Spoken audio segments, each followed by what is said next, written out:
Hello there, Seraphim17 once again. This is my Bloodborne Blood Level 4 New Game +6 All Bosses. So this is Vicar Amelia. Vicar Amelia is a very, very interesting boss. She's incredibly unique in as much as that she has one of the wider movesets in the game, and she also has a lot of aspects to her that enable you to beat her in a majority of different ways, just due to how much of her body you can damage, and just how dynamic it can all fit together into you dealing immense amounts of pain to this boss. But it's a double-sided sword, you see, because a lot of the openings are really great, but they have something that kind of wears you down or gets you injured or indeed kills you in a run such as the one that I'm about to show you. So, when I'm trying to do this without rolling, a lot of my strategies involve understanding what the move is and trying to get around it and not get touched by any of it, of course, and then getting some kind of advantage from this. And there are a lot of moves in this fight where you can do exactly that, but there's something that trips you up. Amelia wants to do these horizontal slashes, which give you an opening to get around them and attack her legs, but the problem is, as she's doing it, her feet count as hitboxes, and if you touch them you will die.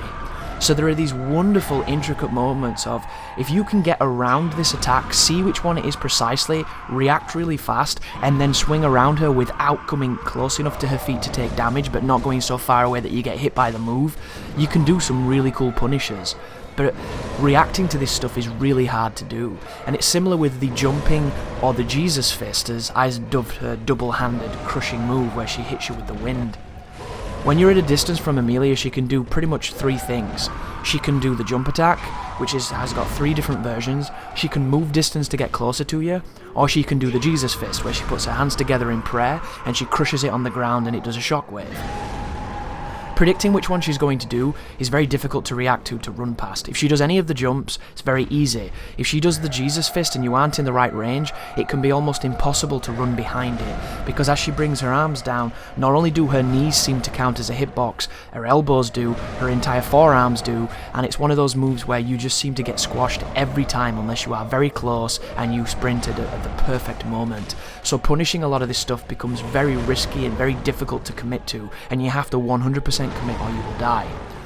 Additionally, if you try and bait these moves and you get too close and you think she's going to do it and you commit to it, you can get hit by just a normal horizontal sweep.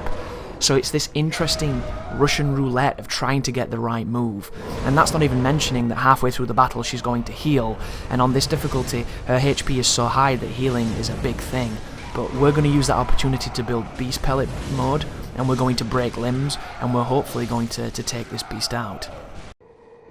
So, I've just got into Tearstone range to complement my Poolman gems. At the very beginning she will always scream. You can either run and hit her or wait for the move.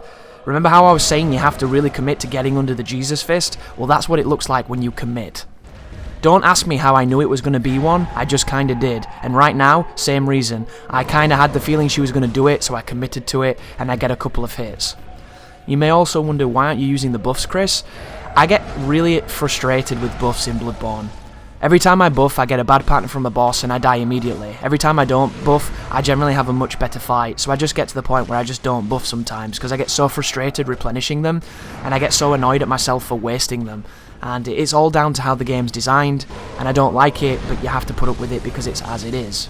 So, we're going to be focusing on breaking legs, because legs give you the biggest bonus. Did you see that? I knew I couldn't make it, so I turned away, and here's the longer jump, so wait for the jump.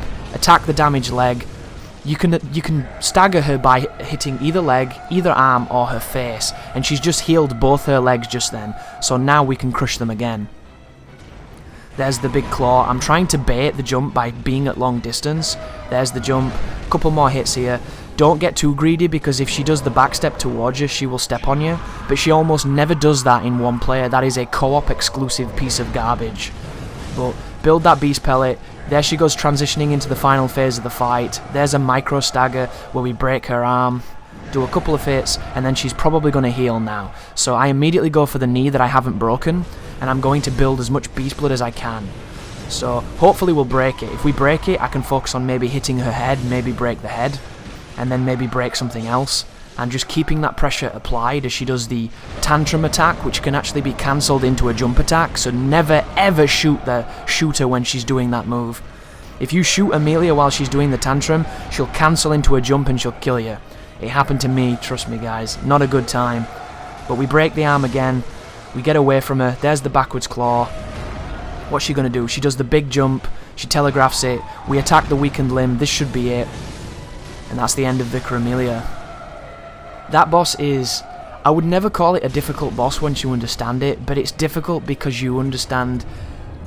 it. Like, all the things where you can get tripped up for no real reason, all the attacks that shouldn't hit you but do, all the just awkward patterns that you can get, and the moments where you get, you know, destroyed by feet. It can be frustrating, but persevere, you'll get there, and she will fall. So thank you for watching, and you take care now.